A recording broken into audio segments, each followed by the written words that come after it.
Good morning, everybody. Welcome to the November edition of Ask Me Anything. Today I am going to be, today we are going to be asking me questions, and I'm going to be doing my best to answer them. Again, I'm going to be trying to go live on Instagram at the same time, but I'm also on Zoom. So if you have questions, I have a couple in advance that I can start with, but I also have some people in the chat who have already asked a couple questions. The format for today is if you do have a question, if you are in my Zoom here, you can like raise your hand or put the question in the chat and I will try to address it. I will try to keep up with what's going on Instagram, but the chat kind of goes super fast. So if you ask a question and I don't see it, feel free to either say the question again or join the chat. So make sure you stay on mute. If you're not asking a question, make sure that you mute yourselves. And then if I call your name, feel free to open up the discussion. So I will start right now with one of the questions that Lori, who's in the Zoom right now, asked a question. So Lori purchased some cheap thrift store art and you wanted to embellish it. You cleaned the surface and put on 2 coats of clear gesso. So I think that clear gesso would be a great way to start because it does create a surface that's receptive to paint. Lori, do you plan to use acrylics on top of this or oils or? Oils.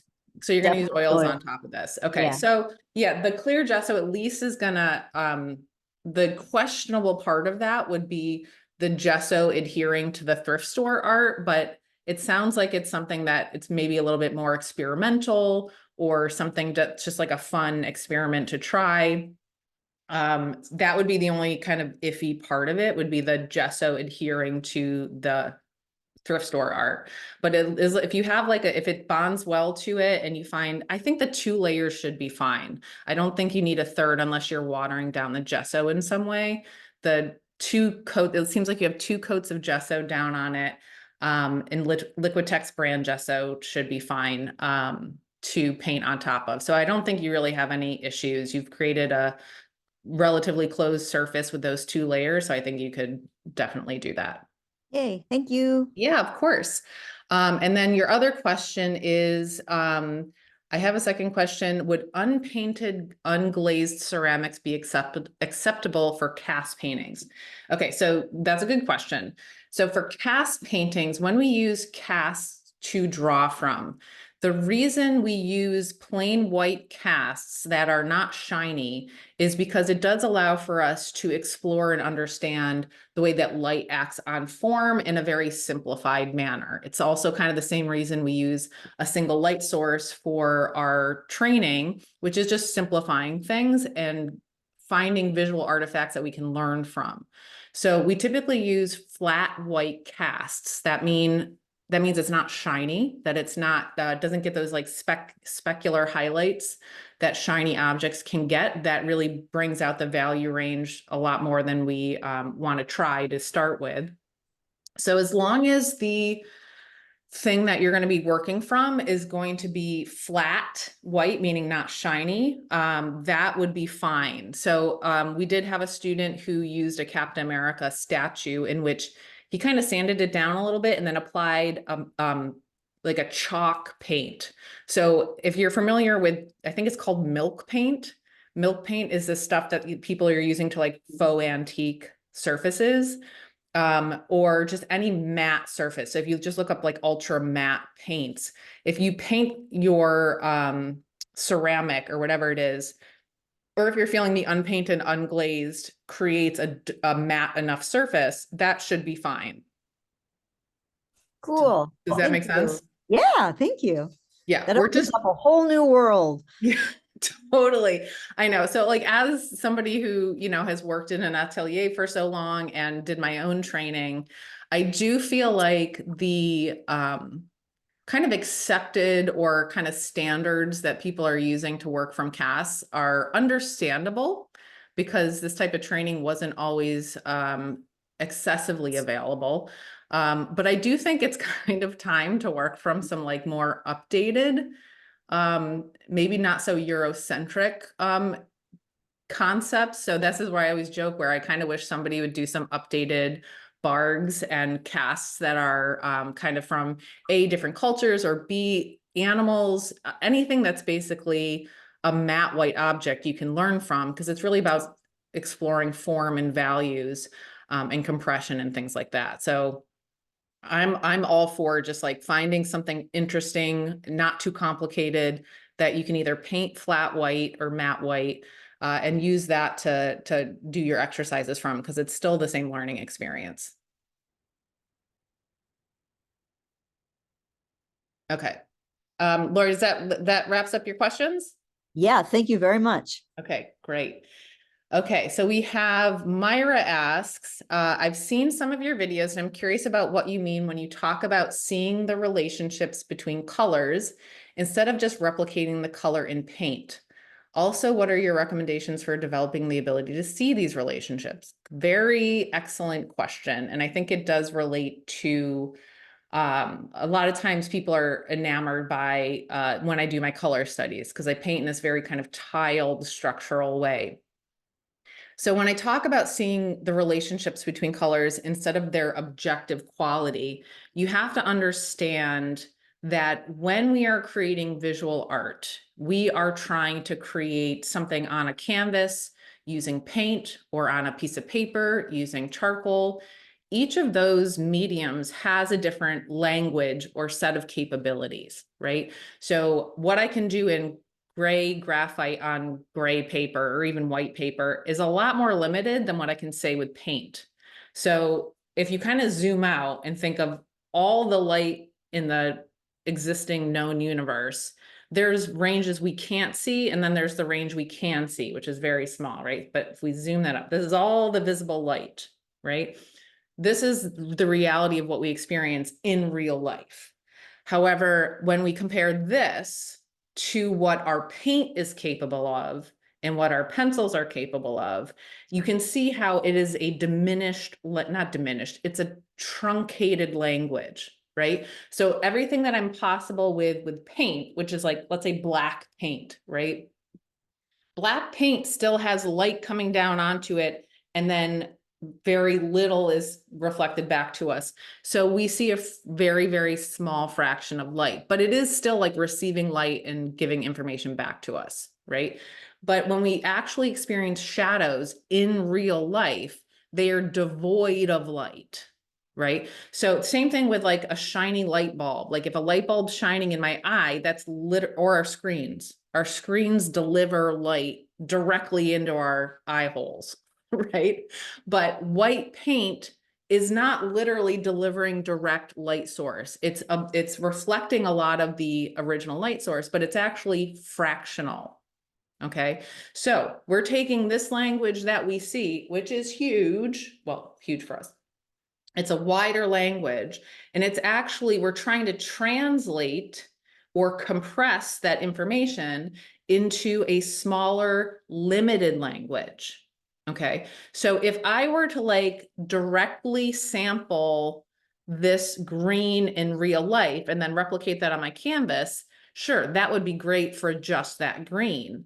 But when it comes to the specular highlight on my earring or the shadows of the in my black sweatshirt in the darks, you can't do that in oil paint.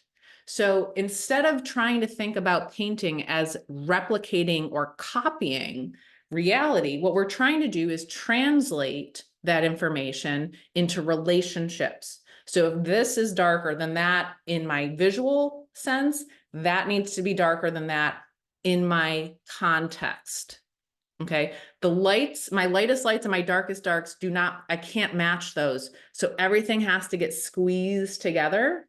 And when you do that squeezing, how you do that squeezing actually is kind of indicative of like your artistic decision making, right? Does that make sense? Myra, is that making sense to you? Yeah, yeah. Okay, so when I'm talking about seeing the relationships between color, so we're just talking mostly values here. We're talking lights and darks and trying to make sure, and you may find that there's painters or artists you see where they're actually losing information. So that might mean taking two values that look different in real life, but they compress them to make them the same. Sometimes that's a great way to like kind of have information disappear into the background or make things look more volumetric or more dimensional, right? So this is where your decision making, it's an active decision making process on the canvas or on your paper. This is why we always say that what we do within the academic process, it's not a passive copying. It's not just like, I just copy and look and copy and look and copy. That is not what we do. It's a very arduous, very conscious decision-making effort in order to create the same impression of reality or the same illusion of reality, or a believable form and depth of reality. But we can't use the same language as reality because it's just not possible. So I'm mostly talking values here, but the same goes for color. So when we talk about color, color has three different measurable properties. That's hue, there's value, and there's chroma. You can see value is one of them. That's the most important one. But we have hue, which is the color family, like red, purple, blue. And then chroma, which is the intensity of the color. So my walls are very like a low chroma blue, but the plant leaves are like a higher chroma green. So when we compare relationships of colors, it's the same thing. We have to say, you know, what am I seeing, or what is the effect I'm trying to get?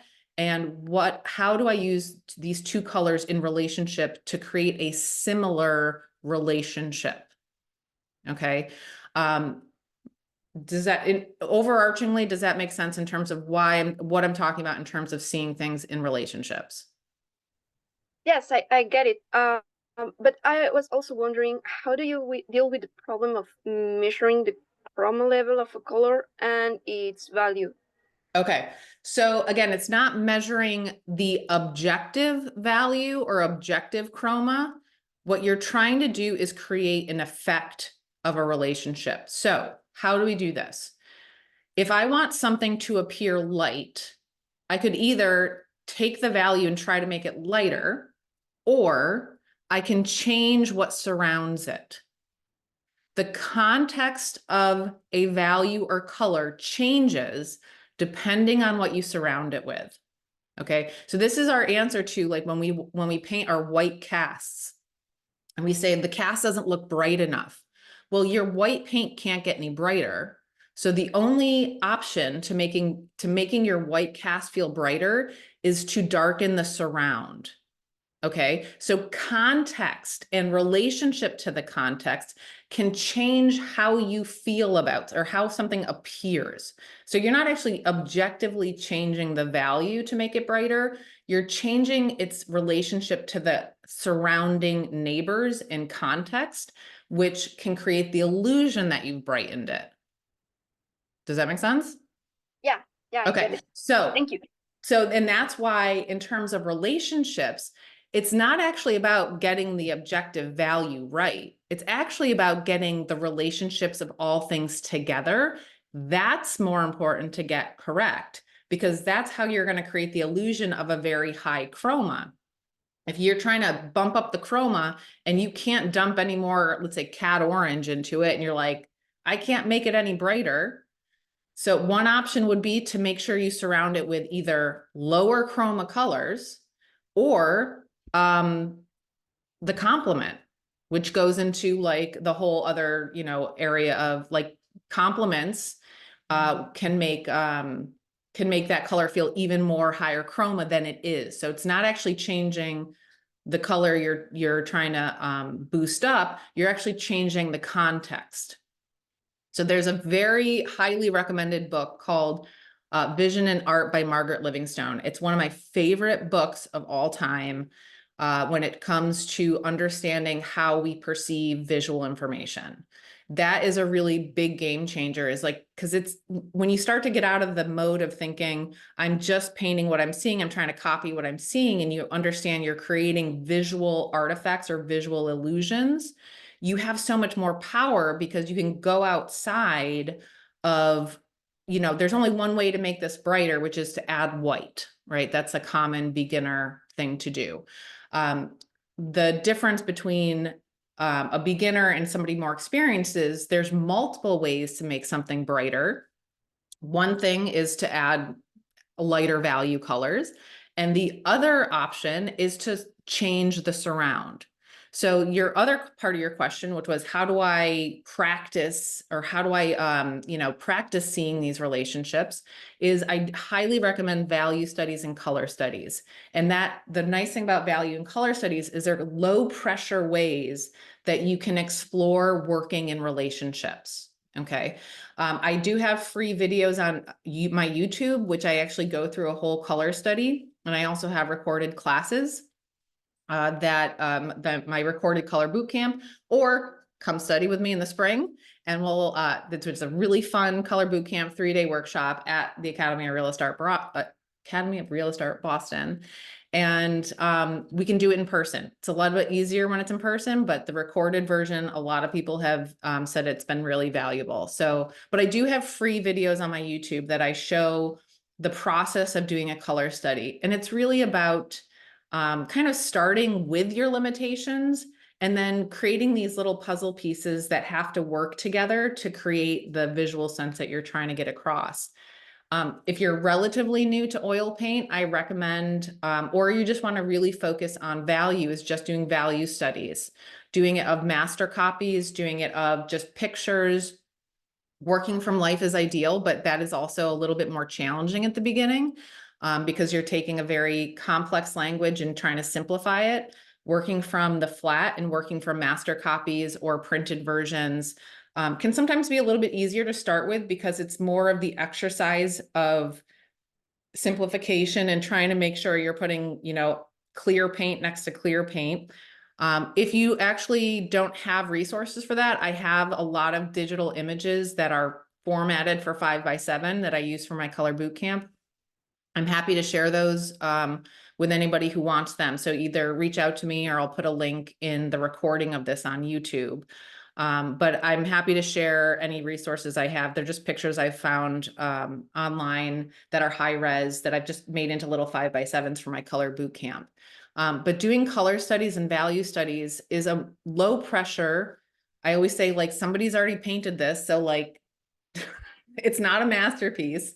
The goal is learning, and the goal is to practice using paint in relationships and not doing it to like make a pretty painting. Okay. So my recommendation for that would be to be doing color studies or value studies of either working from the flat with Masterworks or from life or your own pictures even you could do this with. Okay, does that does that answer all your questions, Myra? Yes, you did. Thank you. Great. Okay.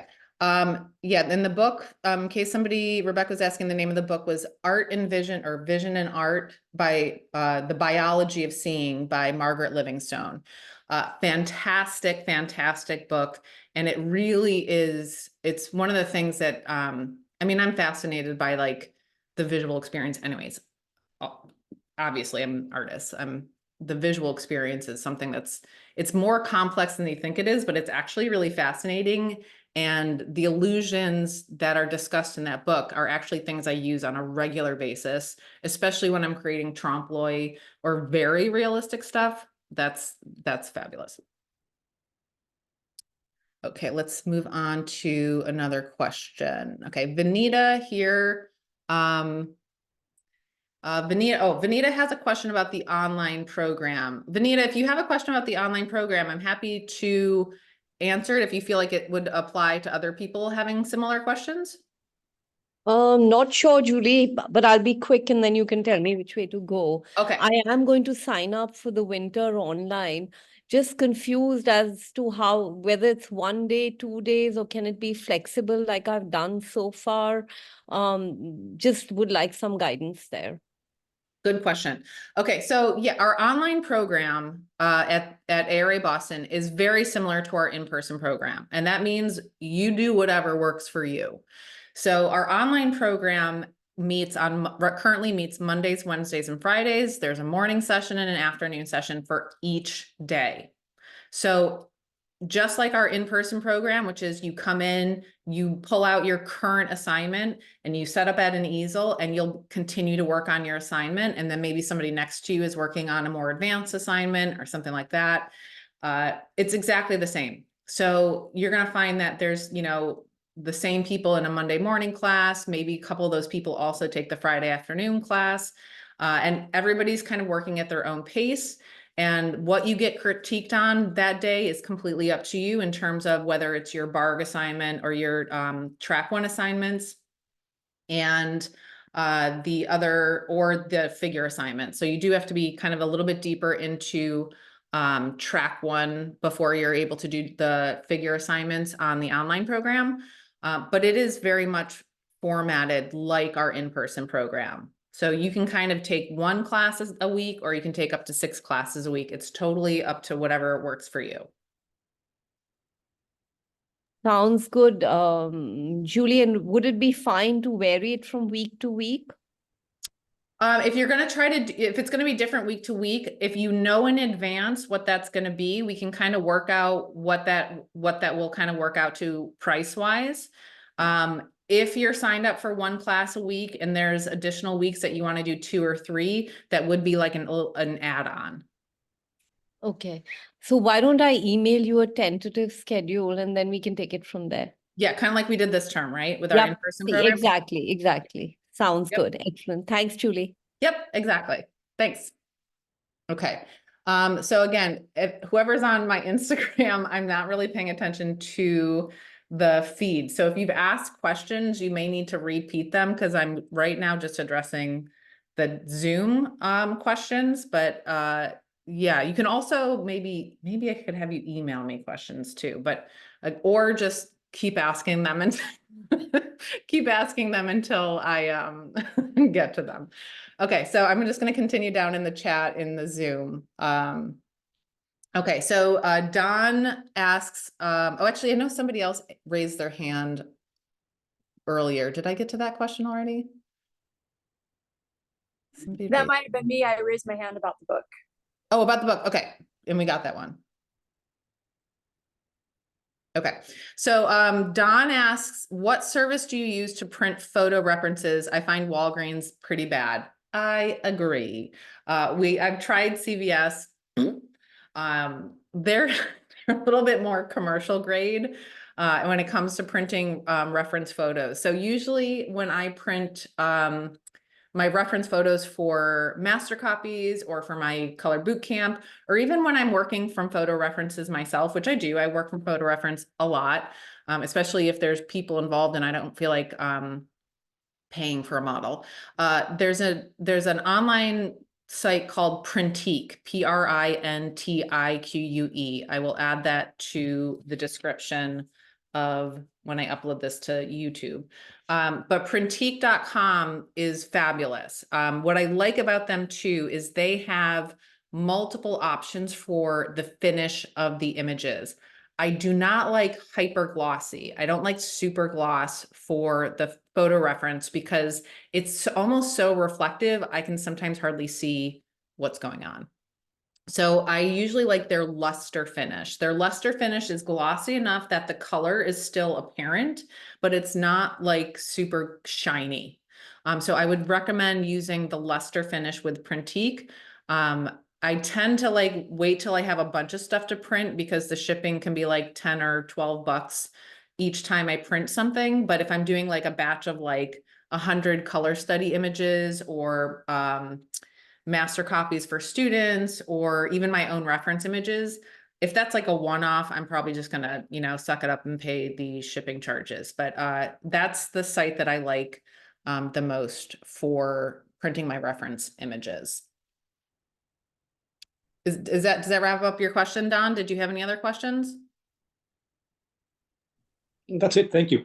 Okay, great. Okay, Myra also asked, any good alternative to lead white?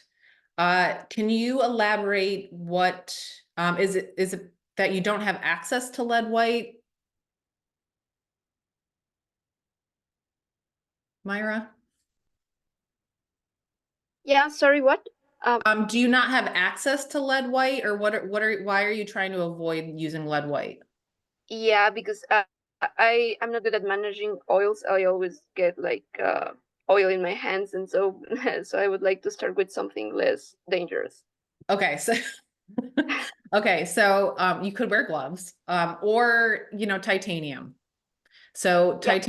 titanium's the only alternative really to lead white, which are you aware of the differences between titanium white and lead white?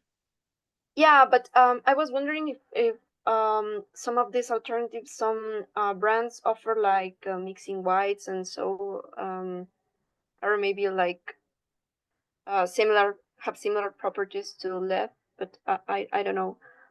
So when you look at different whites from different brands, and different named whites, what I would like you to look at is the label, because what you're generally going to find is there's three different white pigments that you're actually getting. So whether it says warm mixing white or, off white or whatever it is, if it has white in it, you're going to find that there's three pigment numbers. So there's PW1. Okay, PW1 is lead white. So if it has PW1 and only PW1, then it's lead white. So that is also known as lead white, Kremnitz white, flake white, all names for the same thing. So there's the other two whites are PW4. So PW4 is zinc white, and zinc white acts like lead, but there's a problem with lead or with zinc white. Zinc white has been known, it's more of a current knowledge, it's like a more modern knowledge, that zinc white is not great for the longevity of a painting. Now, I put a big asterisk on this because some people care about excessive longevity of their paintings. Like, I want these to stay around forever. Those people are staying away from zinc as much as possible because zinc white is known to get brittle over time and also create soaps in the paint films, which is not good. So you will find a lot of current titaniums, like general brands. If you look at the back of the tube of paint, it says titanium white on the front. But if you look at the back, it has both PW6, which is titanium, and PW4. So there are manufacturers who will add zinc white to their titanium to get it to act a little bit more like lead white would. Okay, it's faster drying and it's more transparent. So that's exactly why people love lead white is it's faster drying, it's more transparent, which some people like, some people don't. But the fast drying part is phenomenal. But it is more transparent and it plays nicely with colors. Like I always say just like gets along very well with colors. It keeps chroma high for a while. But it is more transparent, and a lot of people like the coverage capability of titanium. So in terms of an alternative to lead white, you could try something that has a zinc white mixture in it. But again, that you got trade-offs. There's always pros and cons. So for practicing with white that is like semi-transparent, you would recommend using zinc white, for example, for studying and so.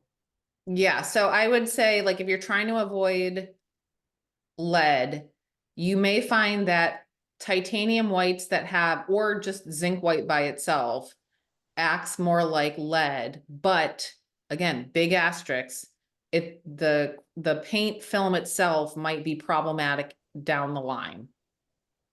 Okay, thank you. So it's a trade-off. Okay, another question. I teach students and oil painting. The first exercise was value study and then paint black and white while seeing colored still life. Yes. What else can I teach or some exercises that would be good for students to do? Okay, so yeah, trying to interpret or trying to take a color situation and interpret it in just values is an excellent exercise. Because a lot of times our eyes can be dazzled by high chroma. We often see that high chroma colors appear, we think they're lighter than they actually are. So other exercises. So let's see, what was Rajneesh? So what specifically are you asking for in terms of exercises? Because right now you're just talking about values and color. Why does that keep happening? Can I turn those stupid things off? Anyways, you're talking about just values and color. What other good exercises are you saying? Are you looking for other additional exercises for color and value by itself or just holistically?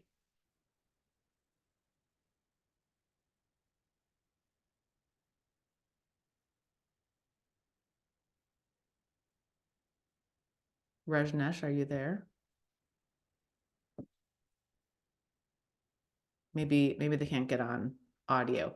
Okay, They just put their comment in the, they oh, just did? commented. Oh, thank you. Color and value. Okay, so Rajneesh, are you having students working from flat images or master copies or working from life?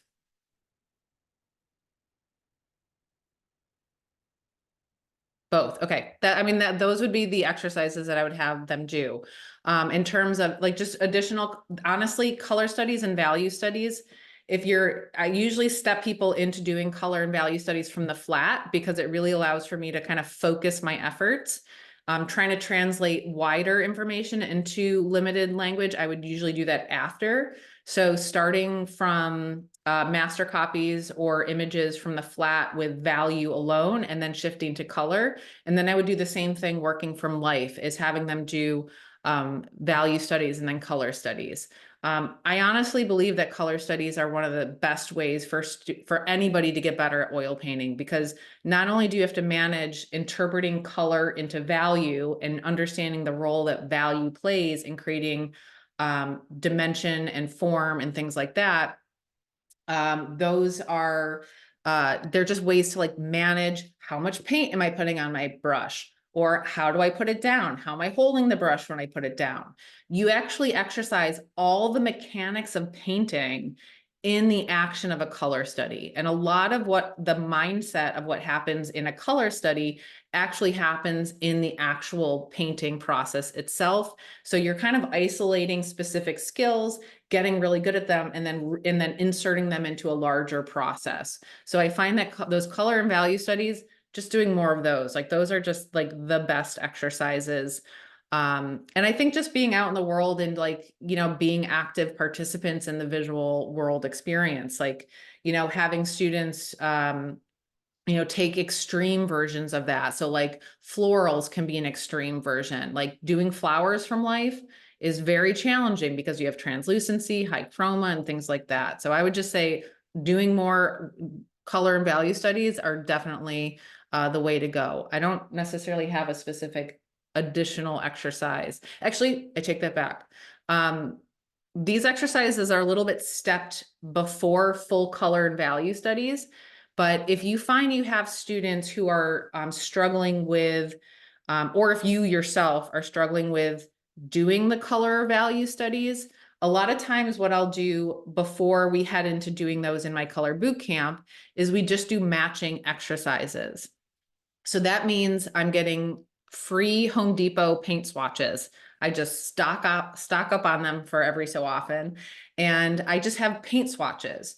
And so I always think about it as like level one challenge is to take this paint swatch, put it on your palette, and match it right next to it, mixing the paints. So this is going to target how somebody thinks about using the colors on their palette, creating efficient mixtures. So making sure you're not doing major pendulum swings, and just using the color to slightly make slight modifications to the mixture of paint that you're trying to match to. Okay. I always do a big asterisk on this when I teach this, because I always say painting is not matching, but we are using matching as an exercise in order to fine tune our use of color. Okay, so that is one exercise that you could have people do if they're just they're struggling with paint color mixing in general. So the next level 2 challenge is to put that paint swatch up on a canvas on your easel and have them try to mix it on their palette, take a brush and put it right next to the paint swatch and see how off they are. Then they need to make modifications to their color on their palette and then try to get closer. So it's that same process of using color, but now I see what needs to change and how do I make that slight adjustment using the stuff on my palette. So that would be exercise number like level 2.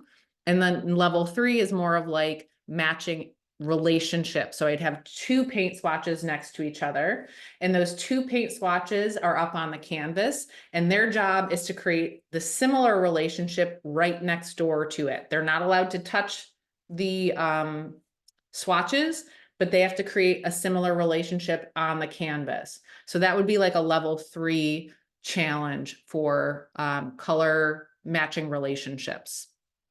Okay, does that those would be helpful, I think, if you're finding that certain students are struggling with using the paint. Okay, so let's see, I have that one, the lead white, oil clay, Okay, Susan asks, what do you think about Michael Harding's warm white, a white without lead? So Susan, can you read the label of Michael Harding's warm white and tell me what pigments it's made with? Hi, Julie. Yes. It says color index PW6 and PY43. And I Okay, heard what so- you said earlier about the. So that's a titanium white, that yellow PY is pigment yellow. That is just titanium white mixed with some yellow.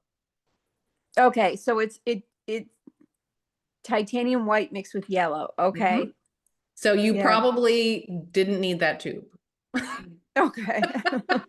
So this is actually Liasia is going to be having a like demystifying oil paint lecture at the school, and a lot of it's going to be just like understanding what is in your tube of paint. A lot of the tubes of paint at the store are just convenience colors. Like they've just mixed 2 colors, like King's Blue. It's just ultramarine blue and white. You already have those. Yeah. Unless you constantly make that mixture yourself and it's just convenient for you to have a pre-mix of it, then buy the tube. Okay. I was thinking of it as a way to avoid lead white, but Yeah. I'm not so sure. I'm on the fence about the whole thing. It's still a titanium. It's still going to have all the properties of a titanium. It's just going to be a little bit yellower. Okay. Thanks, Julie. Yeah. Okay. Ooh, Jean, thank you. Jean has collected some questions from Instagram. I fully appreciate that. Okay. The questions are, do I do critiques? I do at school. So I do sometimes do private lessons with people. They tend to be, I do some private lessons that are reoccurring, but if people are interested in like a one-off critique, there are times that I can maybe squeeze in a one-off critique. So if you're interested in something like that, you can email me through my website, or if you just want critiques in general that it doesn't necessarily have to be me. It could also be an Academy of Realist Art person. All of our instructors and our student instructors do private lessons as well, and they can be online as well. So don't be afraid to reach out if you're looking for a one-off critique, or if you're looking for something ongoing. So do I do critiques? Yes, that's my job. Question is, how did I find my style? That is a very good question and a very frustrating question for so many people. The short answer to that is you have to just make a lot of stuff. You got to just make. So you don't know what your style is until you've kind of worked through all the stuff that inspires you. So I always say that you kind of have like a teenage theme to your early work, right? So you're still learning. It's kind of like in high school, you're kind of like learning. Then when you're a teenager and like going into college type of thing, you're just like, you're trying on different personalities, right? That's kind of the both horrible part, but also beautiful part of being a teenager is you don't know who you are yet. So you try on these kind of different, like you literally try on different clothes. Like, you know, I had my goth outfits and my punk outfits and my like preppy outfit. Like, who am I? What do I want to be? And so you have to try a lot of things. And those things are usually based on stuff you've seen before or stuff you really like or stuff that really excites you. So in general, I do think it helps to tap into the stuff that makes you excited, because the stuff that makes you genuinely excited is going to be the stuff that excites other people. So this is the dilemma. You want to make stuff that other people like, but the best way to make stuff that other people like is to make stuff that you like, right? So if you genuinely like it and it's generally something that genuinely excites you, it will excite other people as well. So it's a byproduct of not caring is people will care. Hate to say that, but it's true. So how did I find my style? Well, I just, you know, I did a lot of years self-taught, and you'll see a lot of my style. I still have a lot of that work, like I have images of it. And it's really fluctuates. It's abstract, it's surreal, it's high chroma, it's low chroma. Most of it's acrylic. It's like super chaotic. And part of that was a result of me not having the skills to do what I kept coming back to. So I was very fortunate to find the Academy of Real Art Boston, because it really filled in this gigantic gap that I needed to be doing the work I wanted. I felt I genuinely wanted to be doing. And I felt because I didn't know how to do it on my own, I just that maybe that's not my style. It was actually a lack of resources and a lack of training, which kind of turned me off from like, well, I'm not going to try to do this because I'm not good at it. So I just try something else. But once I realized that this type of stuff could be taught and I was able to start doing it, it was like the floodgates opened. I was like super excited. I was able to do this thing that was, you know, visually exactly what I was hoping for. And so that allowed me to then take that as a jumping off point. And the training, I was still doing work outside of training in which I'd still bring in like invented elements or surrealism, but I kind of had this framework of information that I could kind of jump off from. And so once I kind of finished training, I did, you know, start branching out. And so finding my style also included exposing myself to other types of art and other types of information. So I went to the illustration masterclass and I got like a, you know, waterfall of information and styles through that. And I would try a couple things that way, and I would try a couple things that way. And you start to tap into the things that you're like, I like that, but I didn't like doing it, right? Or I you know, I liked doing that, but I didn't like how it ended up. And you're going to find there's like this collage of information, techniques, styles that becomes you, and then you add on to that thing. So I think finding your style, unfortunately, there's no like easy recipe, but your job as an artist is to consume as much as you can in terms of other influences and inspiration and creativity and other visual arts, but also other creative arts in general. And you're the filter. You are the filter, and what you make out of that will become your style. But I would say most artists that you talk to are likely going to say that they're still evolving. I still feel like I'm evolving. Most artists I talk to still feel like they're evolving. And that is just, it's a constant change. So my style will likely maybe look a little different in, you know, 10 to 20 years. But that's okay. That's, you know, if we stay the same, you know, I get bored with doing the same thing over and over again. So yeah, so that would be my answer to how do you find your style? Do you use color checking or do you depend on my eyes? This kind of goes back to the concept of relationships. When I color checking, I don't use a color checker. Again, reiterating, there's no real objective correct answer for the color. It's all about colors and values in relationship to each other. So I'm checking the relationship of how things all work holistically, not the objective truth to one color or value.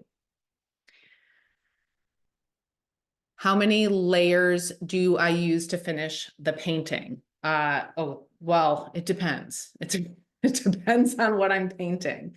The layers, I would say typically between 2 and 4. If I'm doing skin, I will typically use minimum 3. So this is where I want smoothness. Fabric that is very soft or not shiny, 3 layers. If I need something like that's very textured or weathered, maybe only 2 layers. If I'm doing wood grain, I might do multiple thin layers. So it really depends what I'm painting, how complex I need the layering to end up. And is it possible to buy some of my 5-minute sketches on paper? I don't know if I have 5-minute sketches. I think I have one that I just did at a figure drop-in. So I think that's, if you're interested in that 5-minute sketch, email me and I'll let you know. It'll be like $20 because I don't do those often. Okay. So now I'm going to go. Thank you. Was that Jean? Yeah, Jean. Thank you for collecting my Instagram, questions. That was really useful. Okay. So I'll go on to, okay. Nancy asks, I found your class on light logic on a sphere amazingly helpful for oh, that's not even a question. It's a statement. So Nancy was saying that I think I did a discussion on light logic on a sphere, and it's helpful for understanding values and relationships. Most instructors at ateliers or most workshops that you'll see this everywhere now. When you take a workshop from somebody who has had atelier training, you're going to see them usually in the upper right or left-hand corner, they draw a sphere. And the reason that we typically use a sphere as an iconic way to discuss light and value is because it's kind of a summary of a single form. Again, we use one, it's usually a white sphere that is matte. It's not shiny, it's not metal, it's just a matte white sphere. And that's because we can kind of strip away all the details and information and give you the real root of all that information. So yeah, the value sphere, you're going to see it, here's the light direction, here's where your brightest brights are, here's where you expect to see the shadows, and the rules for light logic. So Nancy, I'm glad you found that helpful. Okay. Jean collected a couple additional Instagram questions. What artists have been your references? And then somebody else, I'll answer the second one first. The question was about our atelier in-person classes and if somebody could sign up for only Friday. Yes. We really do try to make our program accessible and available to anybody, whether you're going to be part-time, full-time, 1 class a week, or full-time. It's really, to us, we just care that you want to do this. So we want to make sure that, let's say you have a full-time job and you can't make it to our main program during the day, during the week. Well, we have evening classes and Saturday classes that are available to you. And you're doing the same exact stuff as our main program students. It's the same program, same assignments.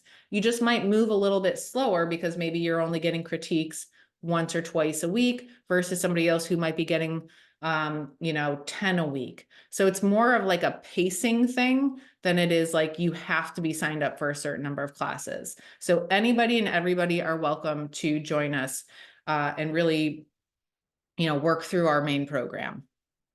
So the artists that have been my references, I'm assuming that just means like inspiration. I would say Norman Rockwell was probably the OG inspiration for me. Norman Rockwell, I think, is not only a great storyteller and an amazing character designer, et cetera, but if you've ever been to the Norman Rockwell Museum here in Massachusetts, he is a painter's painter. I just love, it was such a big aha moment for me to go and see the works in person. Most of the time you really only see the flat images that are illustrations, like maybe it's on a magazine or maybe it's like a printed reference, and you just see the flatness, right? But then when it's kind of the same with a Sargent, when you see a Sargent in person, all of the paint and all of the action is evident, and the simplification and the summaries and the really like simple way things are actually expressed, and where there's paint buildup versus where there is almost tone of the canvas. So you'd be surprised at Norman Rockwell's work at how a lot of it is actually very similar to Sargent in a way. It's actually a little bit more detailed than Sargent. But I would say that when you see the paint up close, it's kind of revolutionary to me, because you see where he's leaving the tone of the canvas. You see where he's building up, you know, highlights and textures. And you can kind of reverse engineer how the painting was made. And this is what is so beautiful about oil paint, is you can kind of reverse engineer from just seeing it in person. You can kind of reverse engineer how it was made. Okay, another question. Thank you for collecting those Instagram questions. Lori, that's not a question, but thank you. Your stories, so many of our stories where I was struggling self-taught forever. Okay, so Lucy, hi Lucy. Lucy is asking, how do you figure out what you should be improving on next as an artist? Good question. Do you turn to peers or mentors, and has that changed throughout your career? Yes, that has changed throughout my career, partially because when I was self-taught for a lot of years, I just did a lot of searching online, and that was even before online was like as rich as it is with information. I was just kind of painting and painting and painting and hoping things would get better. And unfortunately, I just kept making the same decisions over and over again. And it really, there was probably 6 or 7 years that I probably didn't advance, because I just kind of was hitting my head against a wall. And I was really fortunate. I would like look at blogs and like daily painters and trying to see what they were doing. And I didn't really find great resources. But what you need to work on is really different person to person, and kind of what your end goals are. So when I found ARA Boston, that really filled in a massive gap for me. So the things I need to learn now are not, it doesn't make sense for me to go to the same people, because I've kind of like not maxed out. Listen, there's always stuff we can learn from each other. But when it comes to thinking about things conceptually or compositionally, it's actually better for me to kind of go outside the circle that I'm currently in, and even seeing what other people are doing or taking classes from other people. So one example of that would be when Ilya Moroknik came and was doing workshops with the school. He was out of the Russian school, and they paint in a very different way than we do. And it wasn't necessarily how I wanted to paint in general, but I wanted to learn the difference.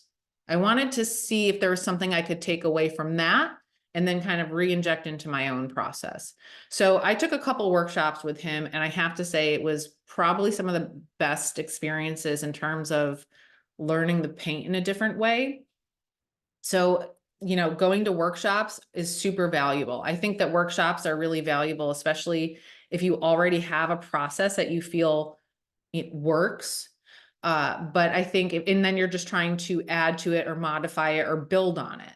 I think the challenge can be is if you're not able to, if you feel like you have zero consistency of like a process that you use, it can sometimes be overwhelming, kind of learning drastically different things at the same rate, if that makes any sense. It's kind of piecing together drastically different information, and you're not 100% sure what like works for you. So I think it does help to at least, you know, maybe focus your efforts towards one process. And then once you feel a little bit more confident in that process, then you branch out and take other workshops to start collaging that more personalized process. Does that make sense, Lucy? Yes, thank you. Sorry, it took a while to unmute myself. Need more coffee. Thank you. That's okay. Yeah, you know what? It's most artists that I know never stop learning. We always feel like we could get better, that there's things we want to try, that we really enjoy what this other person's doing. So we try that. Some of it's personal experimentation in the studio. Other times it's worth it just to take a workshop with something that's really outside of your comfort zone or outside your current process. Okay, Dale, I'll answer your question offline about continuing the program. Okay, more from, ooh, you guys are so good at this. More from Instagram. How many layers of primer do you apply to your support? That's an easy question. 0. I buy it ready to paint. I do not make my own surfaces. I don't have time for that. I don't have space for that. I don't have the desire to do it. I'm not good at it. So I just buy my stuff and use it. Like I'm a very lazy, efficient. I'm a very efficient painter. I just buy my surfaces, so I don't prime them at all. Could I give some tips to create a body of work to bring consistency in work? I'm probably not the best person to ask about consistency. I'm kind of all over the place in many ways, but that's just because I just follow what I love, what I want to be trying or experimenting. So I actually have some experiments that are like super outside of what I normally do. Actually, my self-portrait's one that's really outside my style. It was done almost totally with a palette knife. Why are you concerned? Jean, Jean didn't answer the question. If somebody was on Instagram and asked this question, I guess my reverse question would be, why do you feel like you need consistency of work? I'm assuming the answer to that is because a gallery, you're looking to get work in a gallery or something like that. But one tip I would say is you can't not be you. So there is consistency. I think a gallery is concerned with consistency if they're marketing you specifically. Like I get that, but I have certain galleries that I send certain types of work and other galleries that I would prefer to send other types of work. So you just make what you make, because you can't take yourself out. So you're always, to sell the work. I just saw that. To sell the work. Well, you can sell work whether it's consistent with one thing or not. Like you're always consistently you. If you're making the work, you're a part of it, and there's a through line for that. I have my portraiture work my portrait and figure work is very different than my still life work. I do them both. I do them both interchangeably.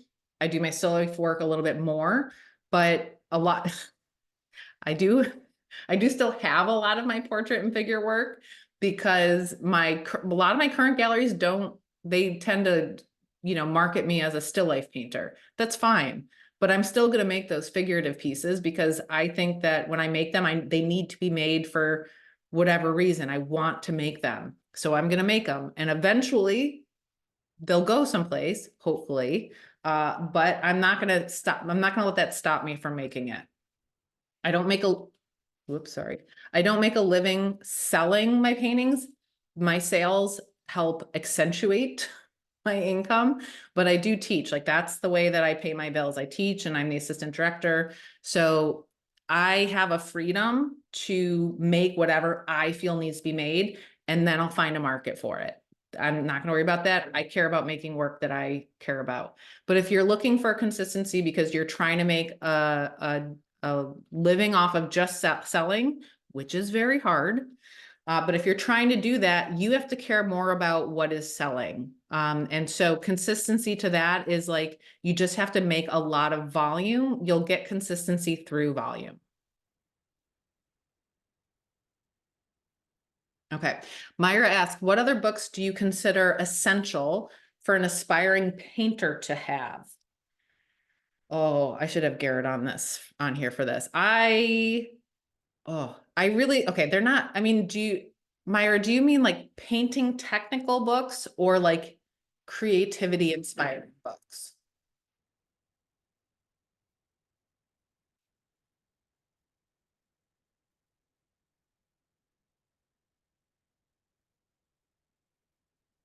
Or Myra, was that not your question? I'll give both. Okay. So I do really like Todd Casey's books for technical painting information. I think Todd Casey does a really good job of creating digestible information. And it's correct and it's digestible. So I would look at his color and oil painting books. If you're looking for technical painting information, I think he does a really great job. And he's also just a great painter and a really nice person. That's also an added bonus. But in terms of book recommendations, I would look at his books for painting process information. In terms of creativity and things like that, I always talk about my Bible as being the book Free Play, Improvisation in Art and Life. It's written by an improv musician, and I think it's applicable to all creative fields. So I would recommend Free Play. I would recommend Big Magic by Elizabeth Gilbert. I also do like, I like Rick Rubin's new book, A Creative Act, but I do think it's a lot of what Elizabeth Gilbert already talks about in her book, which was published a while ago. I really like how she talks about creativity. There's also The Art Spirit, which is very well known. It's an older book, but I think it's one of these books you can just kind of open it up and get a gem out of. And then another one for oil painting is, oh gosh, Dale, do you remember what's the book that Dale, are you still on? Yeah, I'm still here. What's up? Yeah, what's the book? What is it? Oil painting techniques and blah blah blah. Oh God. Hang on. I'm gonna have in my book bag.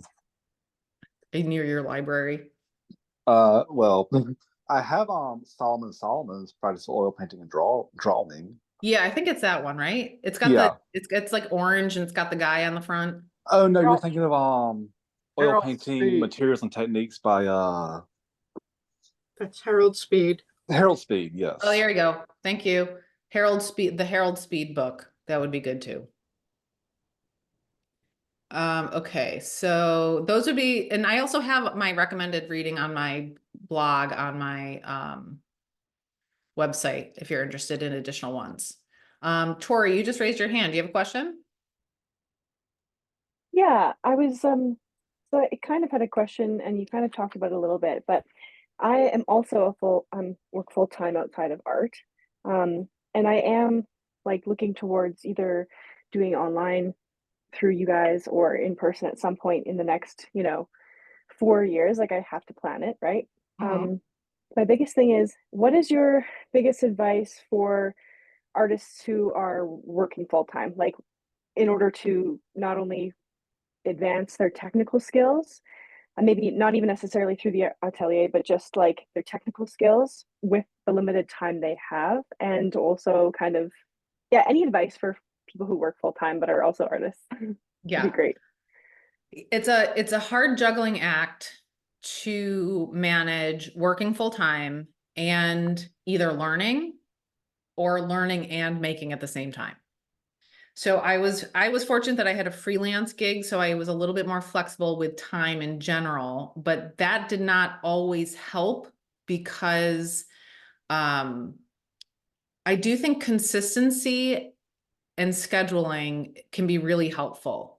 If you're kind of willy-nilly, or if the schedule is kind of flexible, you tend to deprioritize time for yourself. And that's really what training is, or making is. It's time for yourself. And I think we as a society do not prioritize or allow us to feel okay about compartmentalizing self-care in a way.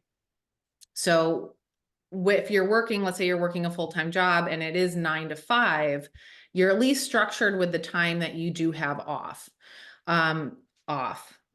So I highly recommend that you almost like schedule an appointment with yourself for 2 times a week, 3 times a week, whether it's, 2 hours here and then 4 or 5 hours here. You at least are like dedicating that time, whether you're doing painting at that time or you're just researching things during that time, you're at least dedicating the time to yourself and your development. And so that's where it can be really frustrating as an artist, because our assumption is that we always feel like we need to be like literally putting the paintbrush on the canvas to be painting, right? But also doing research is work for yourself, or learning and practicing is doing things for yourself. So if you're at least saying, even if I just sit here and stare at the wall, like this is my you have to dedicate time to yourself.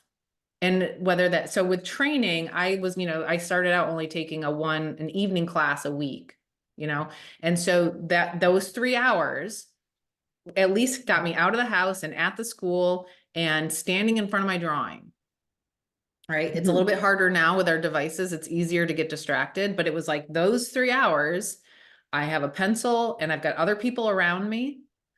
So I do think like accountability partners in that regard, if you're having a hard time scheduling it with yourself, is to also find an accountability partner or group.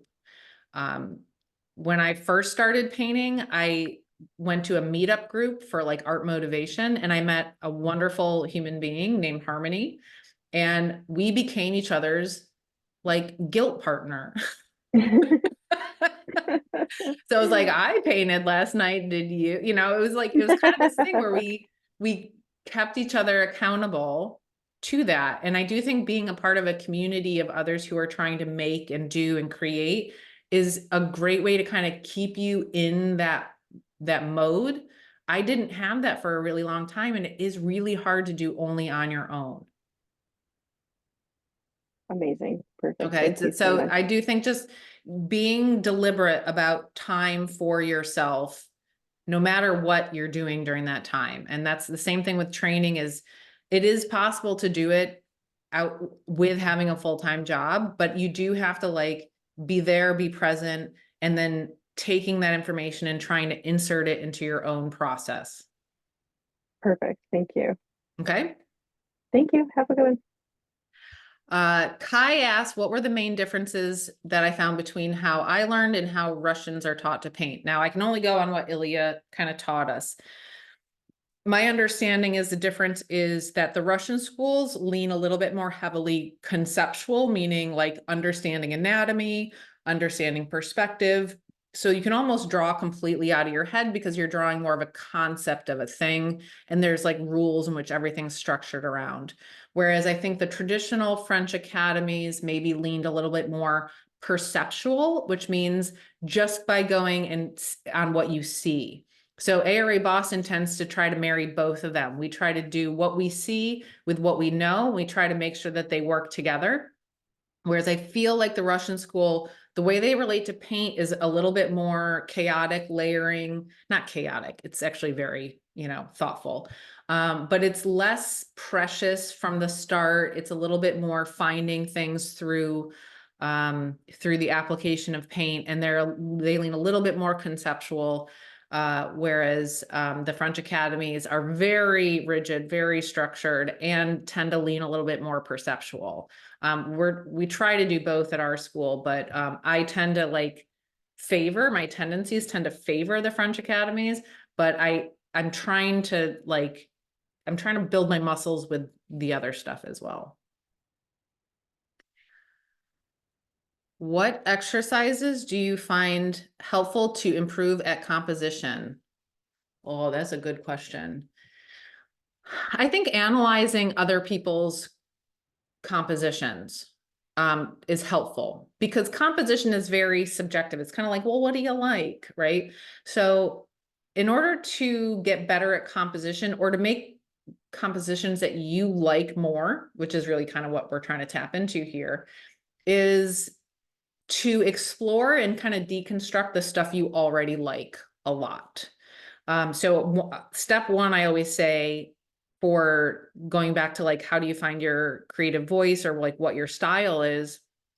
I think step number one is to collect like 100 images of paintings or drawings that knock your socks off, right? Like, what is the stuff that you keep coming back to that is like, oh, that's a banger. Oh man, that's really exciting. That gives me goosebumps. Like, what's the stuff that really excites you? And when you have, you're going to start to realize that there's patterns to what you like. This was kind of like the beauty of Pinterest when it first came out, which was like, you can put everything you like into one place, and then when you see it all together, patterns begin to emerge. So if you have a couple, paintings or drawings or just images that you are really exciting to you, or really impressive, analyze them, do a value study of them. What are they doing for colors? What are they doing for values? What are they doing with lines? What are they doing with masses, right?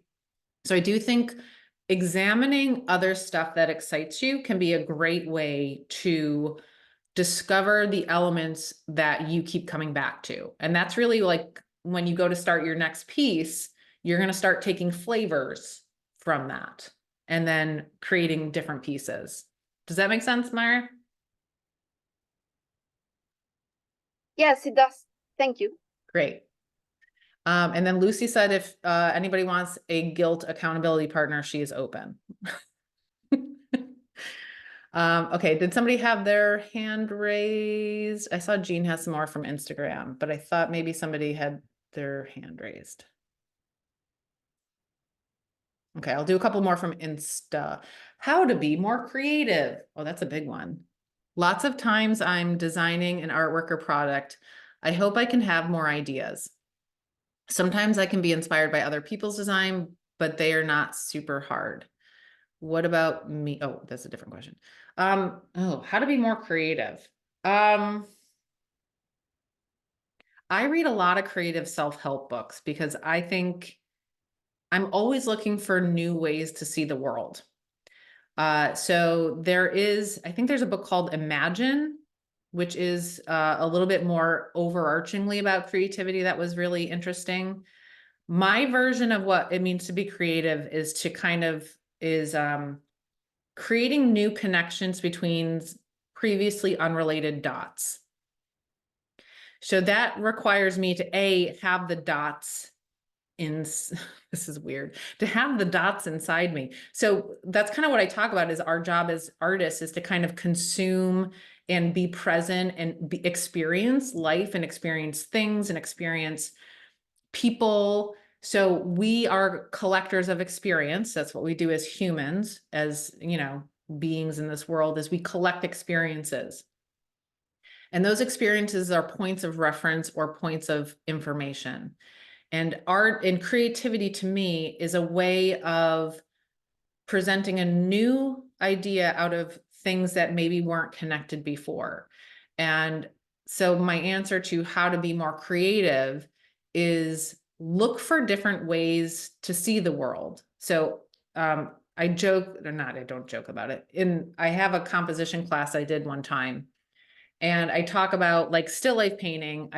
I'll take this mug, for example. I call it like going beyond the object. Like the mug itself, you just think of it as a mug or a cup, right? But how do you see this mug in a different way?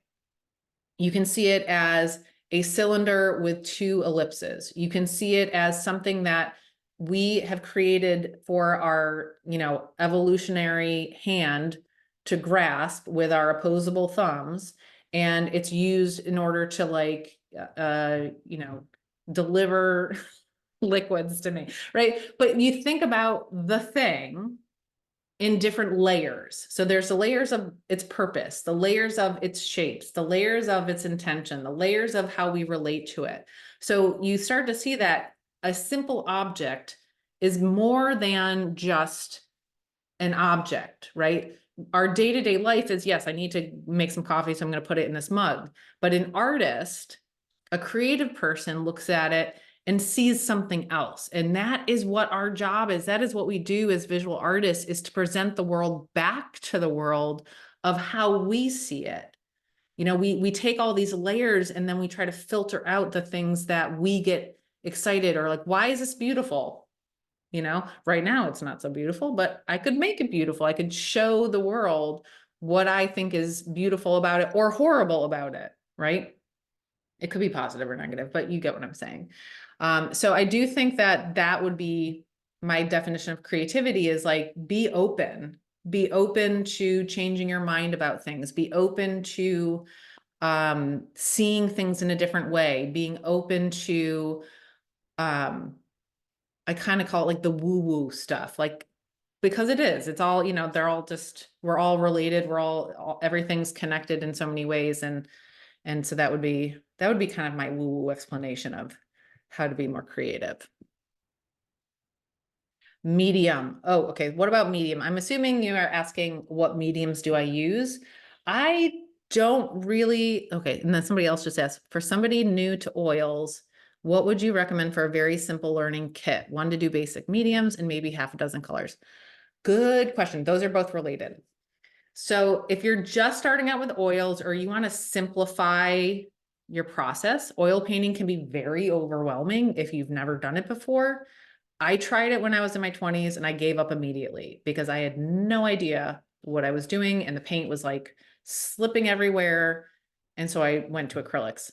But then somebody kind of gave me some basic information about oils when I started training, and that was really helpful. So if you're just starting with oils, keep it simple. And by keeping it simple, I mean, we don't need to add a bunch of complicated mixtures to our paints. The paint out of the tube by itself is the most controllable it will ever be. Okay, so the minute that you start adding a lot of liquids or fluids to your oil paint, it's a lot more uncontrollable and a lot more just frustrating to deal with. So just keep that in mind. The paint out of the tube is easiest to control. So when you are just starting with oil paints, I would recommend using, if you're gonna need a little bit of fluidity in early layers, I would use a solvent. A solvent is something that will make the paint more fluid temporarily. It will evaporate. And in later layers, I will use just paint. Or if I'm going to use paint and I need it to be a little bit more fluid, I might add a little bit of linseed oil. Those are the only 2 things I'm ever really adding to my paint, which are a little bit of solvent, maybe. I hate using solvent if I have to, or a little bit of linseed oil. That linseed oil is more of what the paint is made with, so it acts a little bit nicer when I add that to the paint. So solvent, linseed oil. Those are the only 2 mediums that you may need. Keep it simple. In terms of your palette, again, keep it simple. I highly recommend you sticking with a single palette and really understanding what that palette will do. Meaning you're not going to be like switching out which CAD reds you're using every time you're painting. If you keep using the same brand and the same type of paint, you're going to know and understand the maximum capacity of that paint. Now, I like to use a simple palette of about 9 colors and white. It hits a lot of stuff. So the capabilities of your palette is called a gamut. The gamut of the traditional oil painters from an atelier is about 8 colors. And then I've also added cobalt turquoise to mine. So you can find that on my blog or on my YouTube channel. I've explained that. I've changed the brands a bit. I'm going to be making a new video soon with the brands I prefer. But those 9 paints, those 9 colors are listed there. And that to me was what I learned on. And that is consistently what I use as my starting lineup, meaning it always goes out. And then I might add some special guests as needed, depending on the painting. And you're gonna find that a lot of these like paint manufacturers will sell you like a starter kit. I think sometimes those are actually there's more paint in there than you actually need. But again, if you're looking for a recommendation, I have my starting lineup on my blog or on my YouTube channel. Okay. Big question about color temperature. I know it's relative and depends on the colors being compared, but in general, is yellow considered a warm color? Between red and yellow, which one is considered the warmest? For example, if I want to make a dull orange cooler, what should I add? Yellow or make it even duller with blue? Okay. This is a tough question because I am going to come back to it is relative. So yellow is a warm color, but it's also a cool color. Okay. So there's like a cad yellow. If I compare cad yellow with cad orange, that cad yellow is going to be cooler than my cad orange. But that cad yellow is going to be warmer than, say, a viridian green, right? So we have different temperature is a relational term. Okay. So your question is, if I want to make a dull orange cooler. Now, I think the issue here is when you're saying cooler, what you might actually mean is lower chroma. Okay. So Myra, are you saying like if you were to take an orange and you wanted to gray it down a bit, or do you mean you actually want to make it like greener or bluer? Well, I don't know. I was trying to understand, for example, some painted portraits, because some people like, well, the lights are cool, but I see some yellower I don't know, color in the lights, but I don't know if they are like dulling the orange or adding yellow, or I don't understand pretty well. So that's my doubt. Yeah. Okay, so I think what you might be experiencing is there is a weird perception thing that when we see color and it actually neutralizes a little bit, are like grayer colors, we tend to interpret them as bluer. And part of it's the context that it lives in. So if you're in skin tones, which tend to be orangey or tend to be like pinker or things like that, and we see kind of a cooler note or a grayer note, our brain kind of like usually goes to like a bluer note. This is a great example of like a Bouguereau painting. If I pulled up a Bouguereau painting and I sampled what looks like a blue section, and you sampled it and you looked in the little color checker, you'd actually find it's probably a low chroma orange. So it's not what you're talking about with blue is you're talking about a hue shift there. But when you're talking about graying or neutralizing the color, it's actually dropping chroma, not shifting the color family. Okay. So one thing I would recommend is if you're having trouble figuring out how to adjust hue separately from adjusting chroma, and you're just dealing with a chroma, you may find it useful to create a neutral string on your palette. And a neutral string is usually white mixed with a dark neutral and just creating strings. So let's say you're in the light values and you need to neutralize it, you'll use a neutral light value. So it's basically a string of values using a neutral. Okay. So my lazy neutral is ivory black. Ivory black is a blue, but when I'm being lazy and I just want to have a string of values that I can use to neutralize and control chroma independently, I'll be lazy and just use ivory black. But if I'm in the blue family or some other times, if I just want something that's a true neutral, I'm going to mix raw umber and ivory black together. And that's going to be more neutral, like true neutral. And you can actually create a string using that and use that to adjust chroma levels rather than, you know, going crazy and adding ultramarine blue to it, right? That's an extreme modification to your color. But a neutral string will allow you to incrementally add more neutral value to it. And then you can fine tune it and it'll stay orange, but it won't go into blue land, right? We want it to stay orange, but drop the chroma, use a neutral. You will never go past orange and head into the blue land. Does that make sense? Yeah, I totally get it. Thank you. Yeah, You're yeah. very good at Neutral explaining. string. Thank you. If you pendulum swing hues, pendulum swing colors dramatically, you may find that a neutral string is going to be really useful for you. Okay. Thank you. Yep. Angel asks, how do you know when a painting is finished? When is a good time to stop? Glad to be here. Thank you for the inspiration. Well, I'm glad you're here too.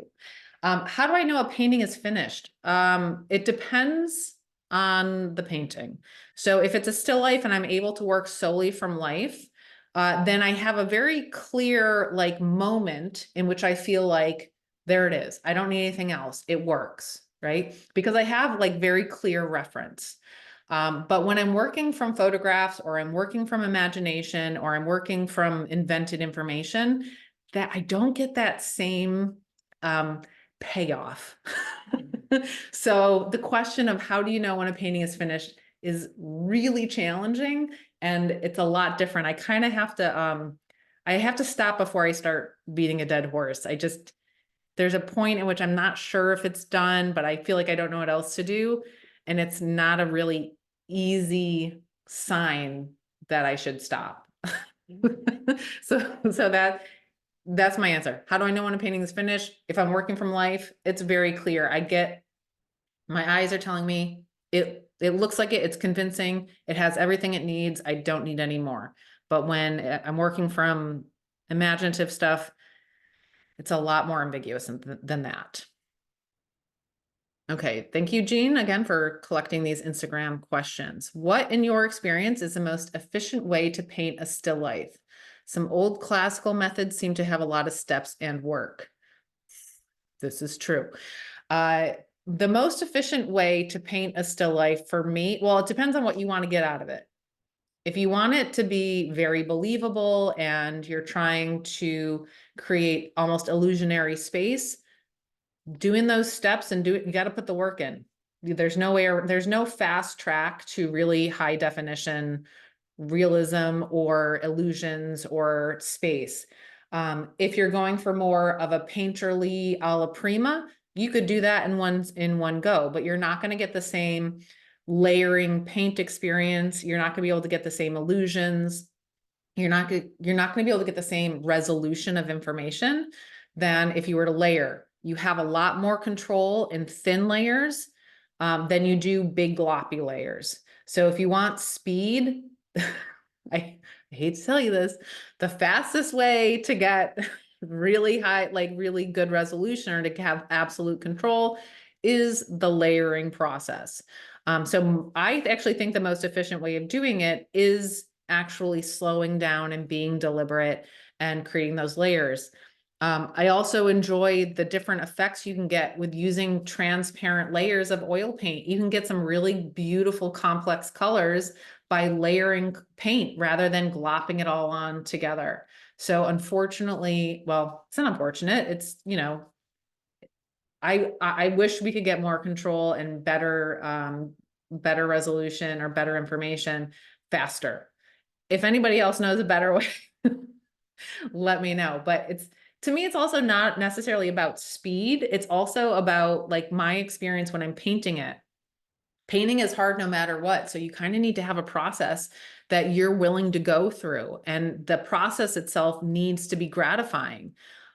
Personally, I don't find other types of painting gratifying, which is like, I don't find it super gratifying to start from a white canvas. It's too stressful for me. I feel really anxious about it. And I end up like chasing my tail a lot of times. So that's why I'll probably do a preliminary drawing. It just gets me there faster.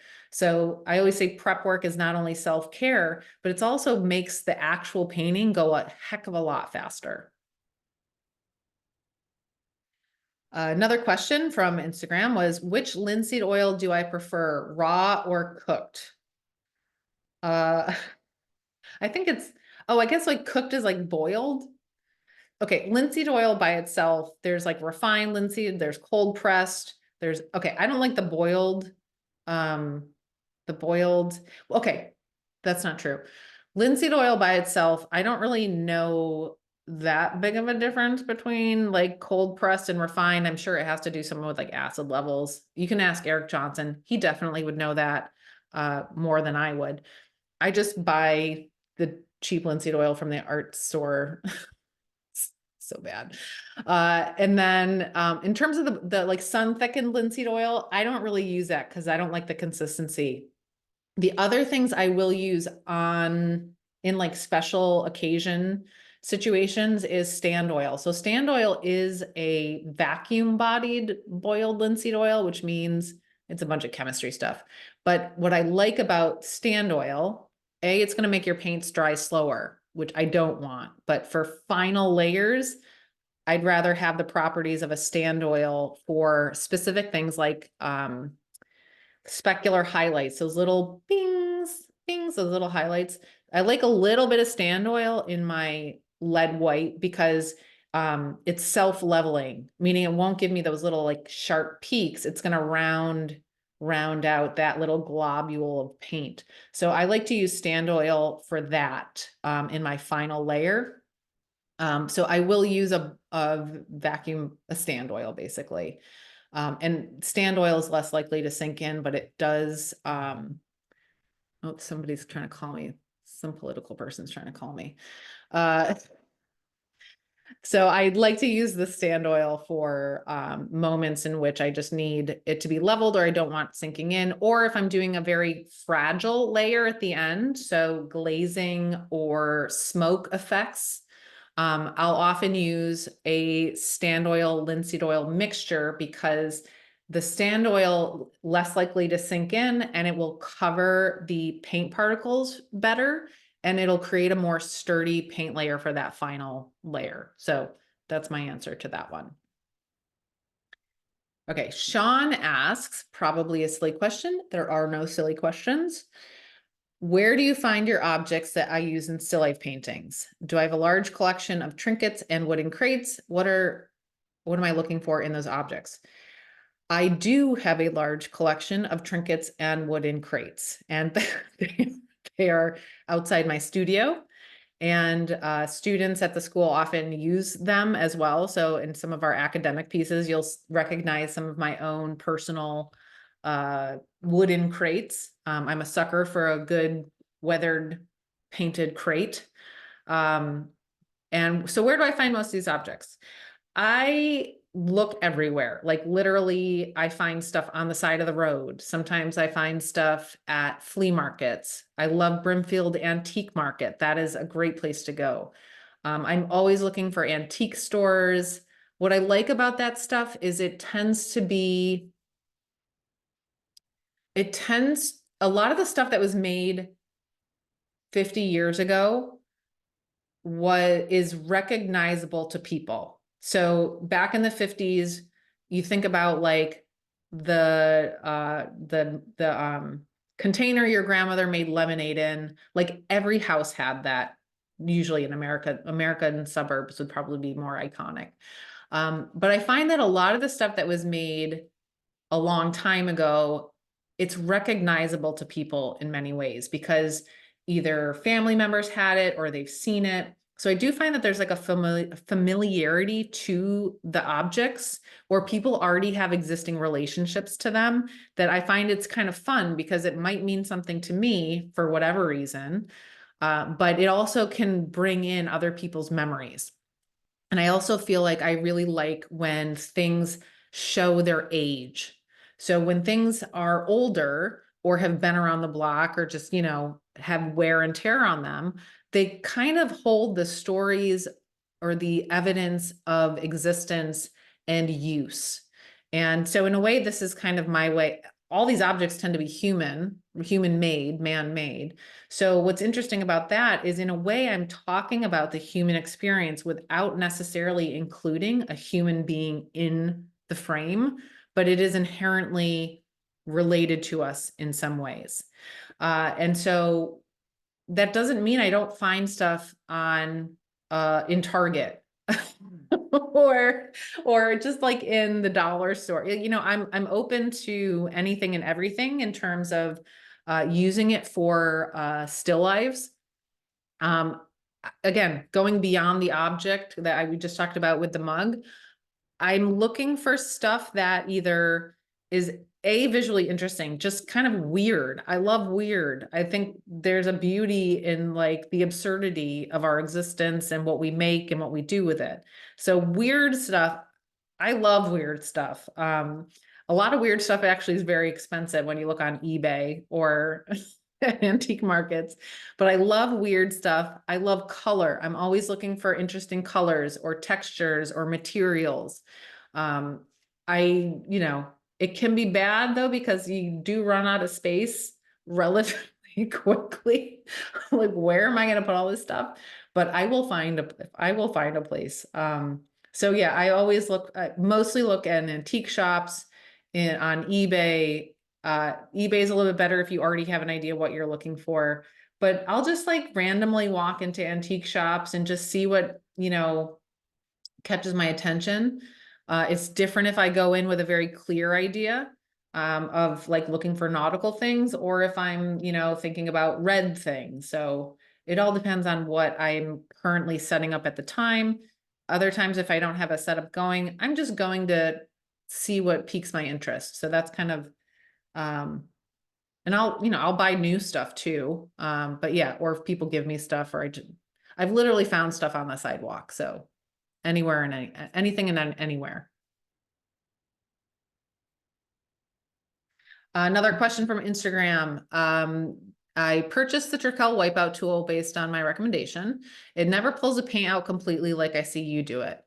I'm guessing because my canvas is porous. So yes, so one thing I would say is, in order for that to pull back cleanly to the previous layer, you do need to oil out the area first. So if you're doing this on a white canvas that is porous, it probably will not work because you'll be staining the surface.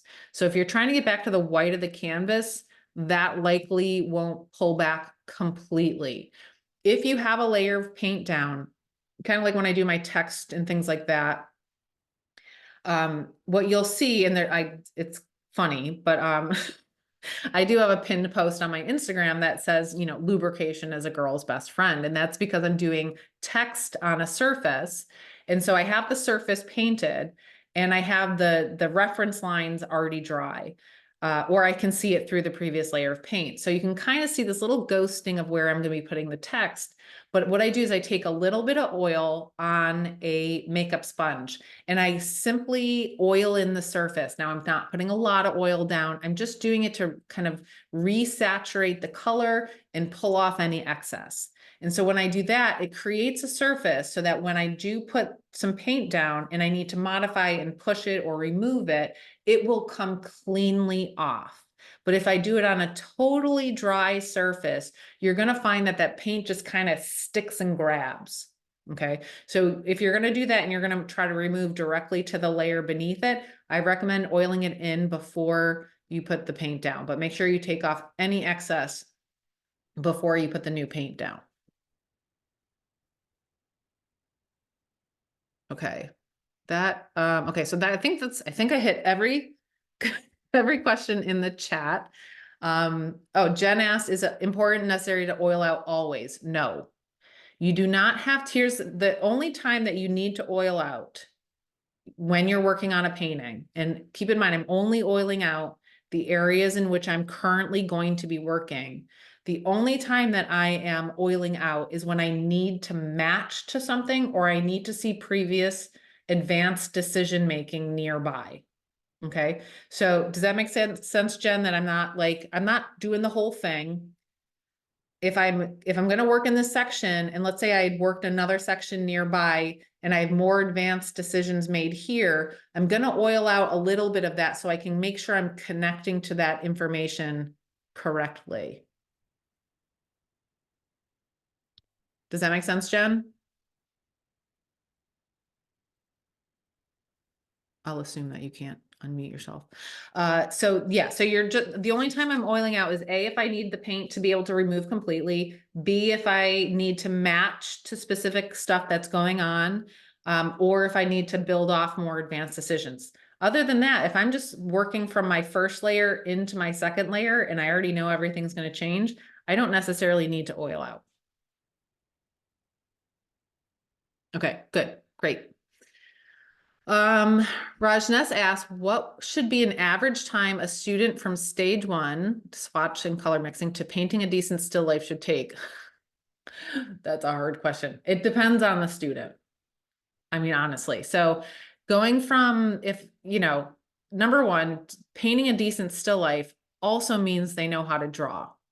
Okay. So you can't just go from, I know how to like match some relationships in color, to being able to do a decent still life. Most of the decent still life comes from the ability to draw and the ability to control values. So it actually has not, this is why we, within our program, we require students to be mastering drawing and values before they even touch paint. We recommend doing painting like, you know, workshops or evening classes, but within the program, you have to be able to draw and master values, because those are the skills that you need to do with paint. The paint itself almost doesn't matter.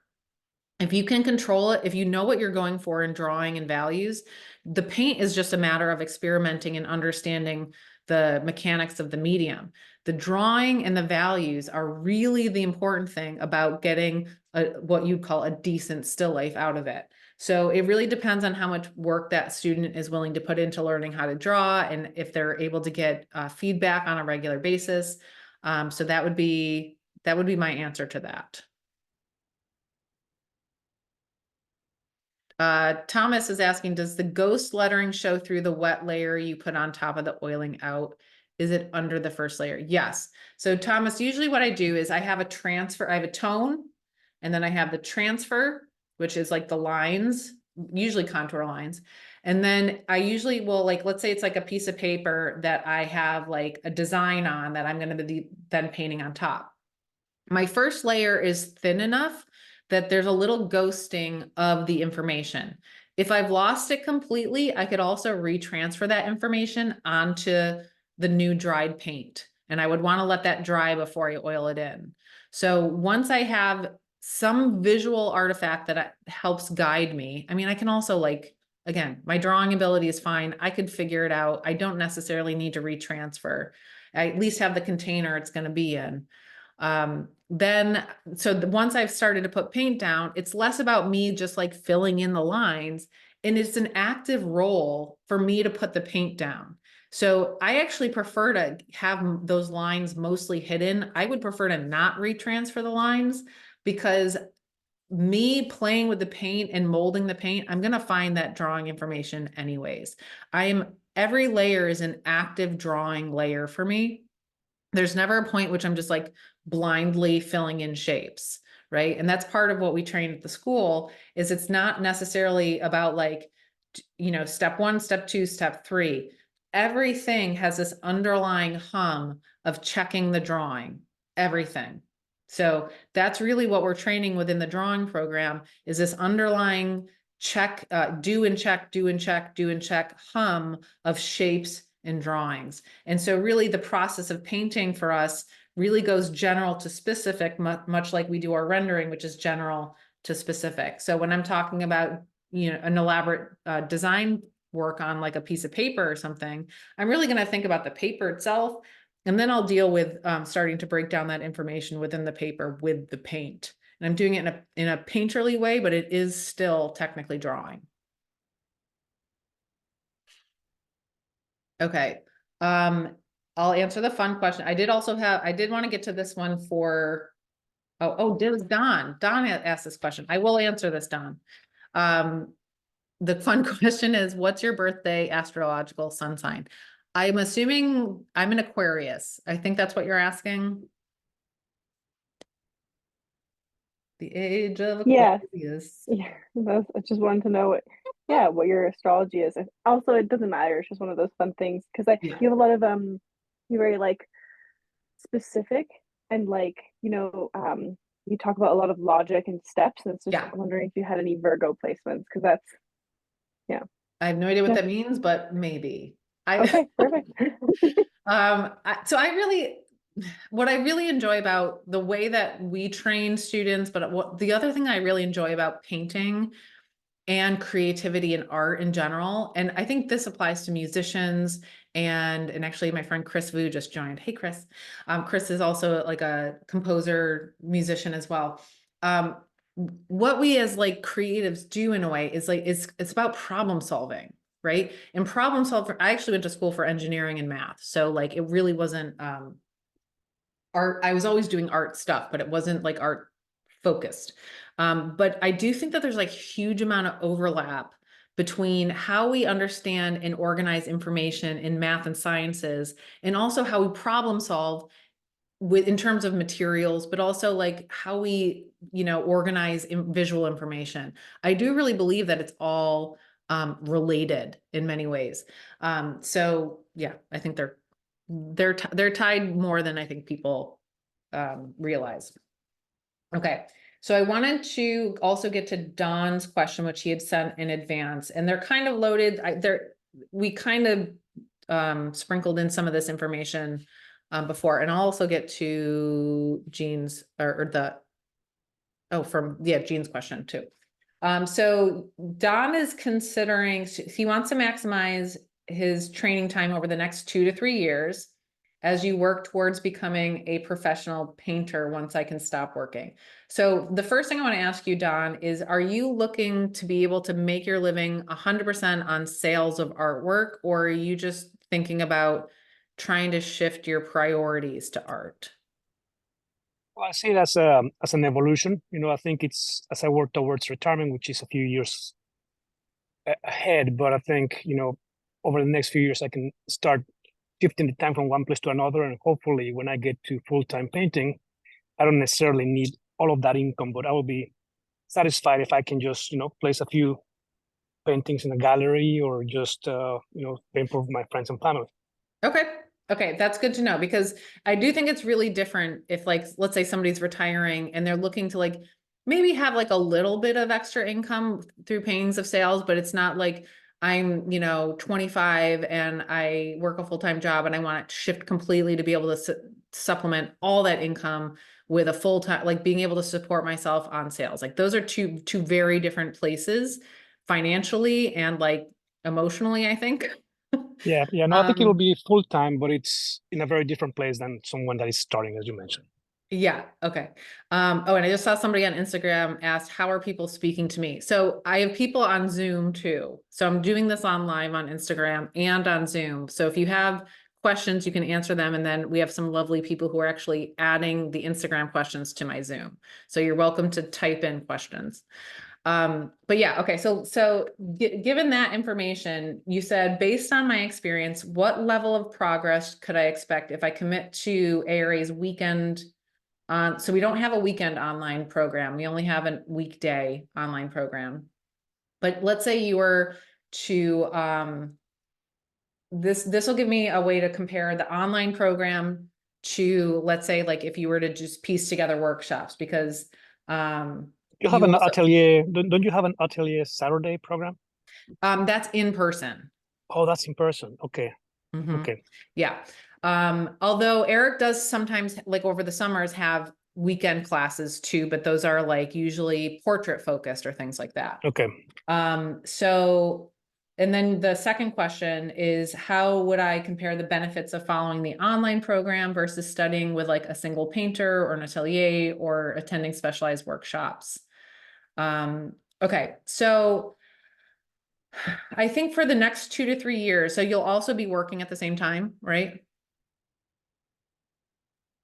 Correct. Yeah. I have a full-time job, which is actually pretty demanding. So I usually have, week or an hour or two, sometimes at nights, and I could dedicate all weekends. Okay. All right. I see what you're saying. Okay. So one thing that you could look into, so I obviously would recommend our online program, but it is during the day, during the week, which is challenging for people who work full time. So that's something we should probably take into account. But there are other areas in which you can gain some very similar information. So one of those ways would be to look up artists who are working in methods that you would like to explore. So I would say Christina Mastrangelo, who was one of my teachers when I first started. She has a Patreon in which she covers a lot of similar information. It's a little bit more, it's less like feedback one-on-one thing, which she does also offer. But it can be kind of driven self-taught in a way. So you can look through her videos, learn information like light logic, like the things I was talking about earlier. So look at like Christina Mastrangelo. Stephen Bauman also has a really great Patreon, which he covers a lot of that information as well. I believe he is from the GCA school methods. Christina was trained through the Angel Academy and also taught at ARA Boston. ARA Boston is an offshoot or a kind of descendant of the Angel Academy. So we have similar curriculum. Sadie Valeri also has methods to learn drawing, and she does, I believe, do one-on-one critiques or has students who do those.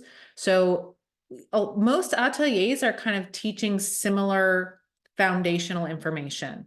We just each have different kind of flavors, I guess you would say. So we have different priorities, we have different methods, but the information really is kind of grounded in the same fundamental like structure.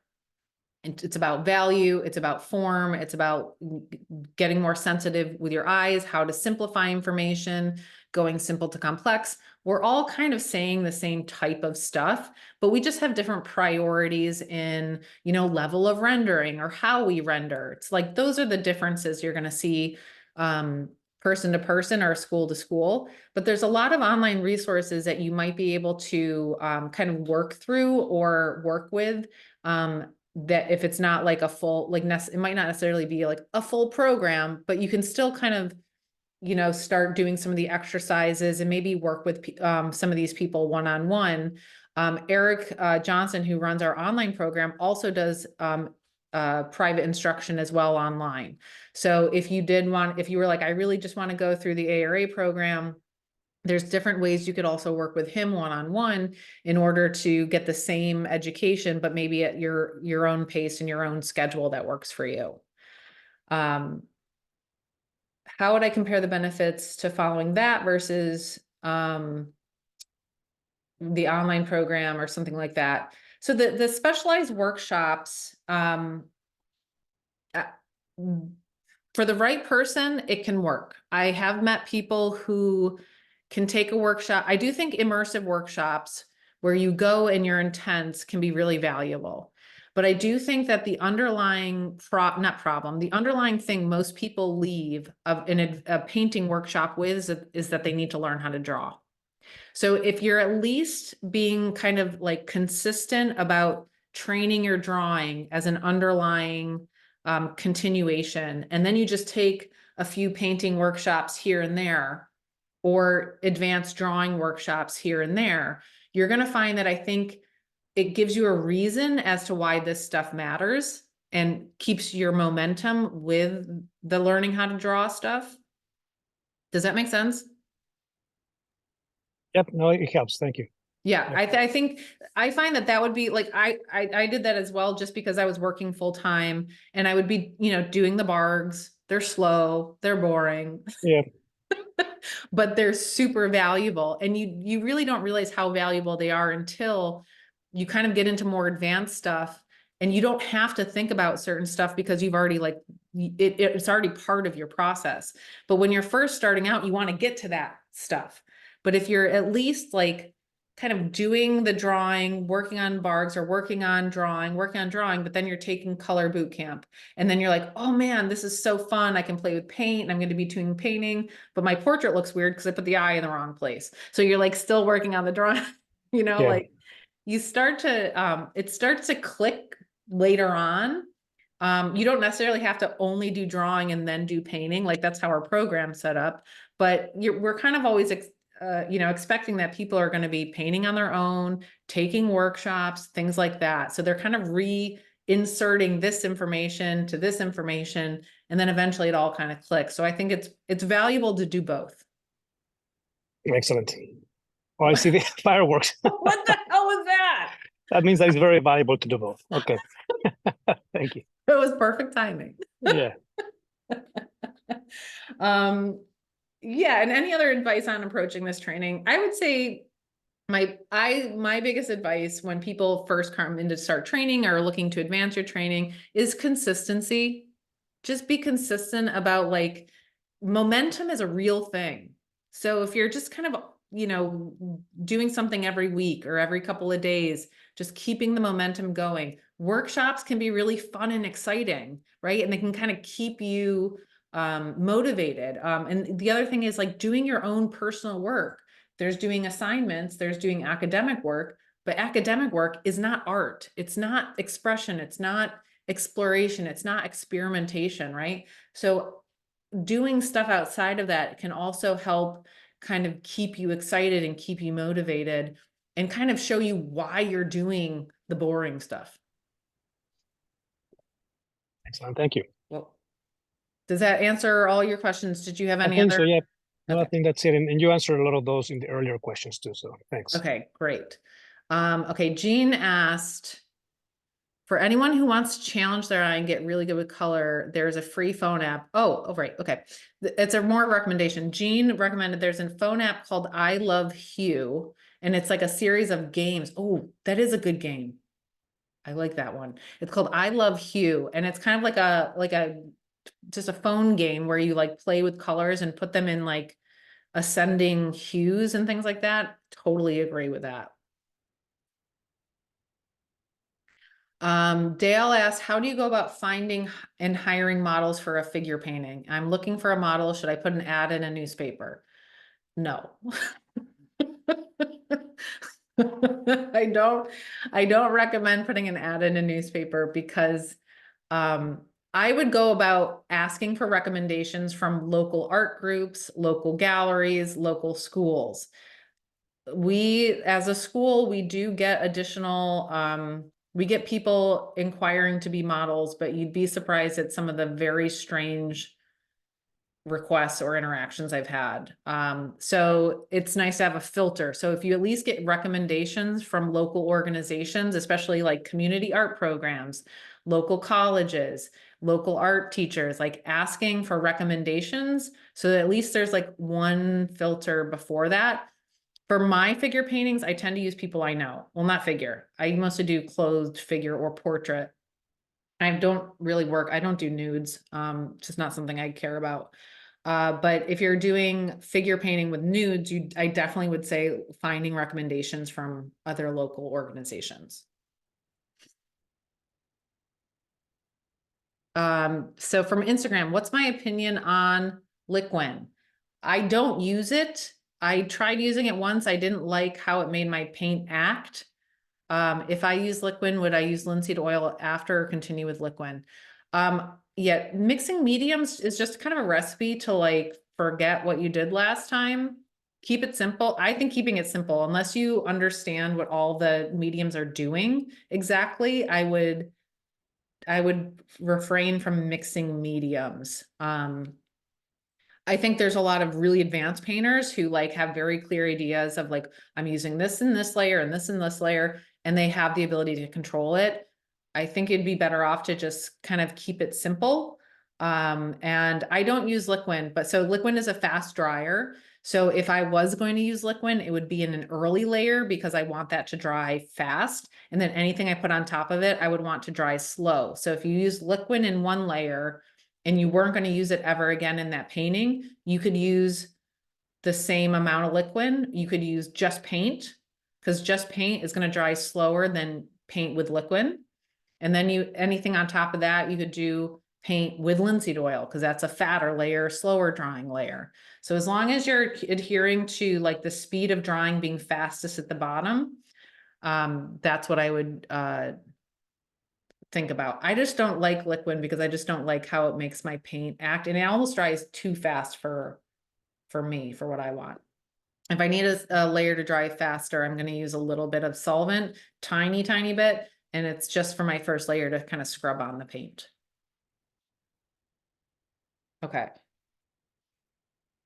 Another question from Instagram is, how would someone like me with zero experience get into drawing painting as a hobby without enrolling in a school full time? Do schools like mine offer standalone classes for people like me? Yes, they are just workshops. The nice thing about workshops or evening classes are they're usually just last for a couple days or one semester. So one example of that would be Jonathan Makopoulos, who's our anatomy and figure instructor here at the school. He teaches Wednesday night long pose portrait drawing, and you have 12 weeks. It's 3 hours a week. It's in the evening, And you come and you draw for 12 weeks and then the pose is done. And so it's just a kind of self-contained evening class. A lot of continuing ed places have drawing classes. I do think ateliers are great because they give you a little bit more structured, a little bit more rigorous information. But a school like mine does offer like a portrait class in the evening, or Antonio does, you know, a 6-week portrait painting class. Or I've done my color class as an evening class before as well. Or I would also recommend just looking into workshops. So there, I know not Lime Academy. The New Salem Museum was just having, I think it was Stephen Bauman and Cornelia Haynes come and do a joint workshop. And I think it was like a 5-day thing. So it's kind of a cool way to meet some new people, meet some new instructors, you know, kind of like a mini vacation, but you learn a lot. And so workshops are really valuable because it's just like a 3-day thing or a 5-day thing. It's not like a whole investment in a full program. So that would be my recommendation is if you do like what ateliers teach, look at what workshops or evening or weekend classes that they have available, especially if they're geographically near you. That would be very convenient. Okay, so it is now 1 o'clock, and that's when we usually wrap these things up. Any last minute questions before we call it a day? If not, going once, going. Every time I put my hand up, that stupid hand comes in. Okay. I'm gonna wrap it up then.